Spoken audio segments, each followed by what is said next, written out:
Hello guys, and welcome back to my channel. I can't even begin to tell you how much I've missed you all.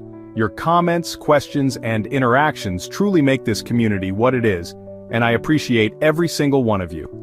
So, here's the thing. I realize that I don't have enough hours in a day to personally respond to every question in my comment section. And that got me thinking, what if I dedicated a whole video to answering your most frequently asked questions? I went through all the unanswered questions and carefully narrowed them down to six questions that could help me address all the others' questions directly or indirectly.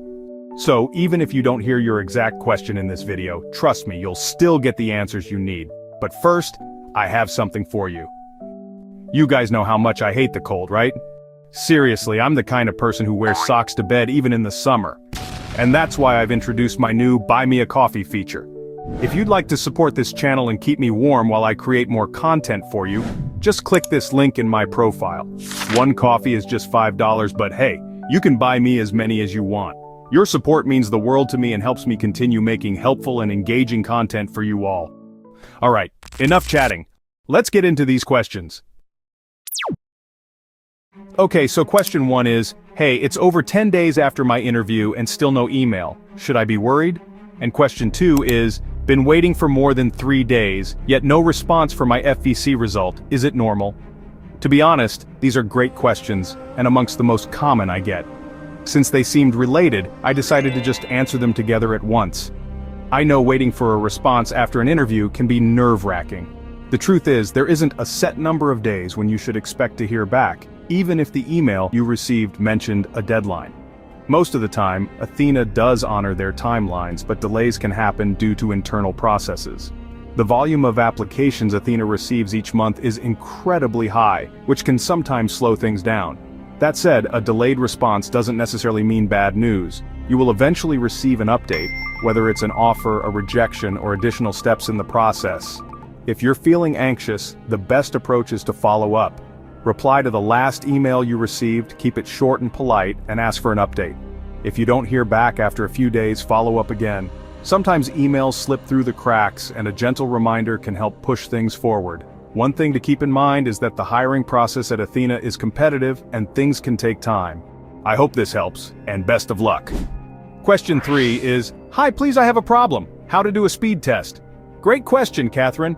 Running a speed test is super easy. The simplest way is to go to Google and search for Wi-Fi speed test. You'll see a Run Speed Test button appear right at the top. Just click it, and it will measure your internet speed in seconds.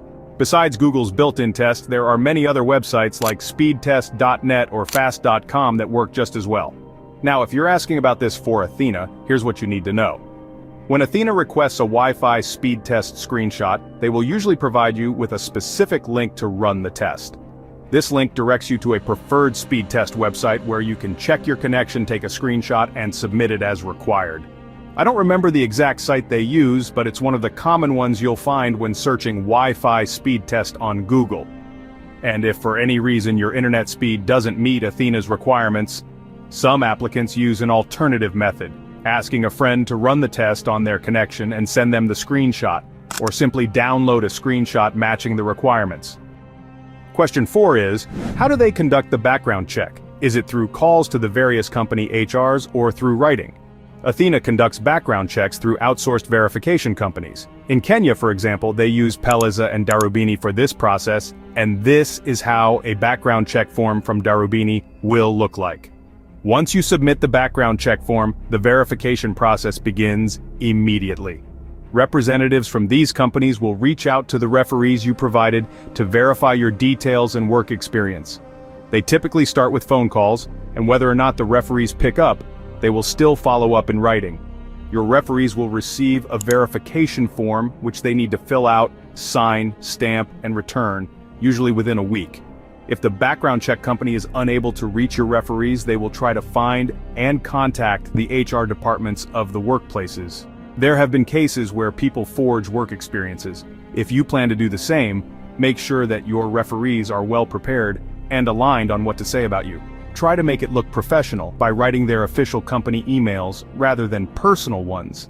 And this brings me to the next question. Thanks to this video, I am having my FVC soon, and this would definitely help prepare me.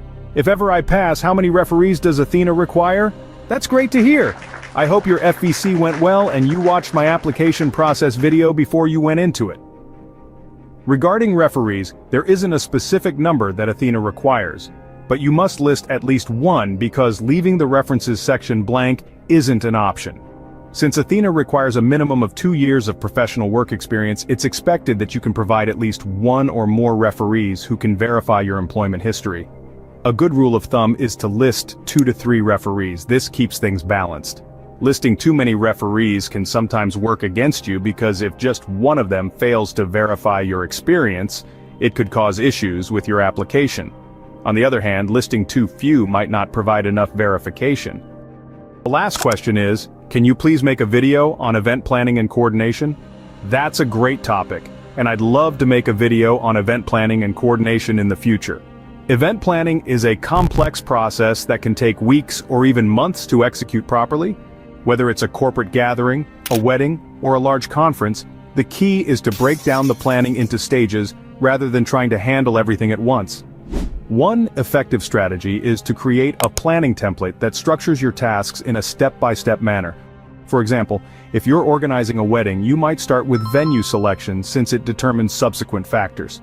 Next, you can deal with catering and cake vendors as most of these often require advance bookings. Then, you can dive into decor and entertainment, and finally conclude with a contingency plan as a backup plan for unexpected changes such as cancellations and even the weather. This structured approach ensures that nothing gets overlooked and it helps manage stress during the process. I'm really glad you brought up this question because it's definitely one of the most challenging aspects of being an EA, especially when working remotely.